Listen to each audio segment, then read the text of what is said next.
With Donald Trump's time as president coming to an end this week, let's take a look at one of his defining legacies, the trade war with China, and how Joe Biden may take it forward.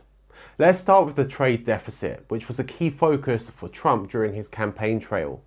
Now, the deficit actually widened for 3 of the last 4 years, with the exception being 2019, although that was still wider than it was back in 2016. And this was obviously largely the result of retaliatory tariffs.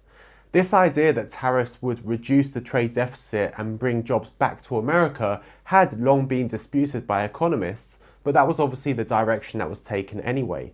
And the evidence now shows that despite the tariffs, the majority of offshore US manufacturers didn't return to domestic production. Since the consumer market in China is rapidly growing and there are very strong manufacturing capabilities there, it's quite a strong pull. There's a lot of incentive for companies to remain there despite the burden that tariffs may have added. And the trade deficit actually accelerated during 2020, with demand for things such as computers increasing as people began working from home more, and the need for medical equipment also rising. So what this shows is that the US is still very reliant on Chinese manufacturing. When the pandemic hit the US, China was in a unique position of being capable of scaling up production to meet that huge new level of demand. So in the end, tariffs were actually an extra burden on US consumers, as the majority of Chinese exporters didn't reduce their prices to increase their competitiveness. Instead, the US consumer actually footed the bill.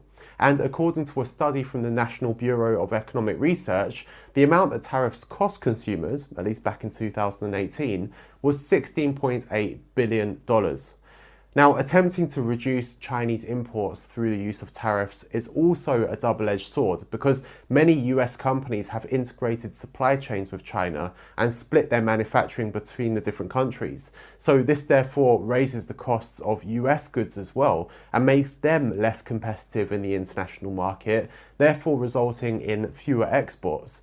So since manufacturing hires, even in target industries such as steel, actually stalled in 2019, partly due to the lower exports, this shows that tariffs largely failed in the objective of bringing jobs to the US and cutting the deficit. But let's be fair here. So first of all, a trade war isn't just a one-way thing. We can look at what President Trump did, but taking policy action like this can have very different outcomes depending on how the other parties respond. So we wouldn't have known what China would have done in retaliation. Of course, you can speculate and anticipate and predict what will happen, but you don't know for sure until it happens. So the outcome could have been very different. It's not always fair to judge things purely based on what the outcome was that was achieved.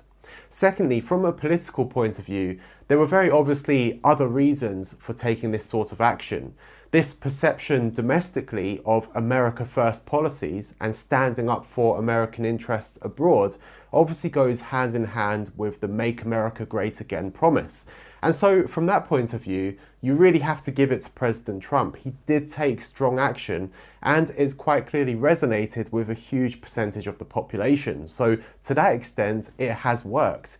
He also showed that the US was willing to stand up against the rising power of China, regardless of the consequences, and not back down. And there were actually meaningful positives from the situation as well, as US tariff pressure may have helped to result in tougher intellectual property protections in China, which was obviously another key focus for the Trump administration.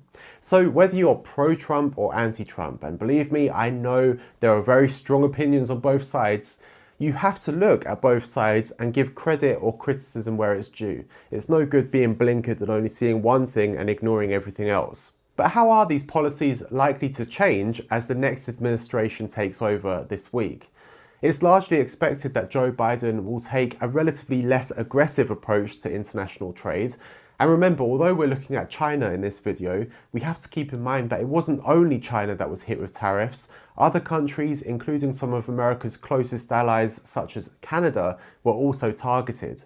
But for now, Biden has signalled that these tariffs with China will remain in place and the current deals will be put under investigation before any further decisions are made. However, reducing the burden on US consumers may not be seen as such a bad move right now, given the current economic environment that we're seeing. As far as Trump supporters saying that Biden's going to give the country away to China, I don't think that's going to be the case. And it actually seems that many of the measures that Trump put in place are here to stay for now, but there will definitely be a bit of a step back from the situation. But anyway, let me know what you think in the comments section. What's your opinion on the trade war? How do you think it will develop in the future? Let me know, and please do hit the like button to support the channel. Appreciate you watching. See you in the next one.